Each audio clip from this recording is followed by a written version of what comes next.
ku murongo wa 22 ijambo ry'umutwe ravuga ngo Yesu azura Razaro. Yesu azura nde? Razaro. Yesu azura nde? Razaro. Azura nde? Razaro. Hari hafuye nde? Hari hafuye nde? Mutyawe. Inde? Mutyawe. Oya nakubajije uwari yafuye. Gere yafuye none yari mutyawe wa Yesu. Nakubajije izina ry'uwari wafuye ico gihe. Eric. Uri kusamara mu biki? Sa? Uri kusamara mu biki? Je. Nakubajije nti Yesu yazuye nde kijagi? Kubijanye n'iki?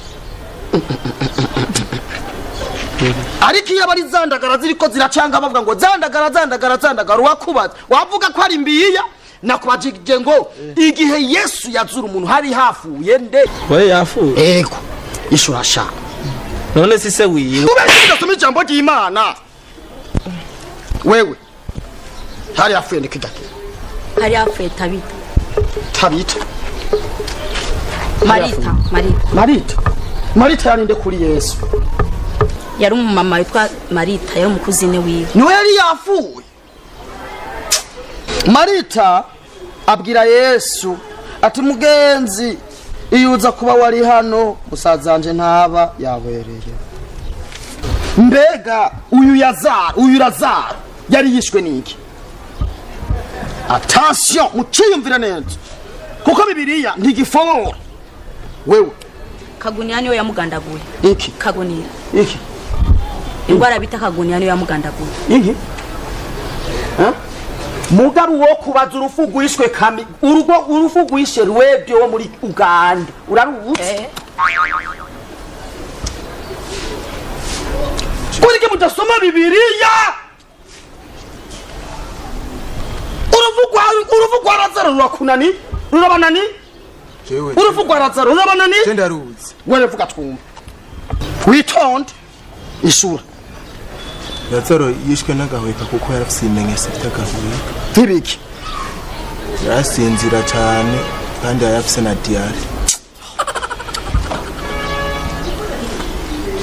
uti Yishwe n'agahweka. bagahweka Razaro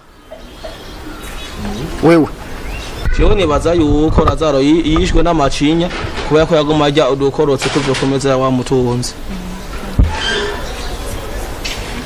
Amacinya.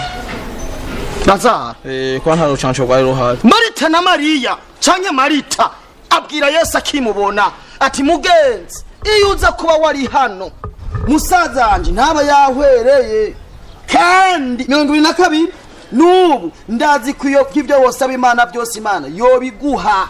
Amen. Amen.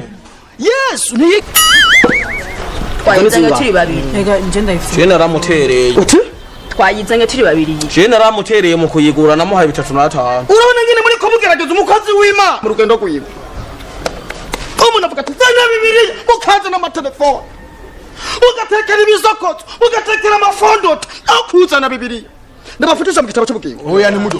Ndabafutisha mu gitabo cy'ubugingo. Uri dawe. Ndabafutisha mu gitabo cy'ubugingo. Uri papa. Bw'izina ryawe. Uri papa. Bwira izina ryawe. Sinja kure na hanyene. Wani nitwa Kishaka. Witwa wate chopa. Ndakwereke ngo ndafatisha mu gitabo cy'ubugingo. Yo ndabafutisha mu gitabo cy'ubugingo. Dufutishe basi mucomo. Ijambo ry'Imana rivuga ngo ikibashwe mu isi cyangwa igihambiwe mu isi no mu ijuru kizoba gihambiwe. Ubu rero nishimikije ubushobozi bw'ijambo ry'Imana ngiye kwafuta mu isi. Ngiye kwafuta mu gitabo cy'ubugingo. Oya. Ngiye kwafuta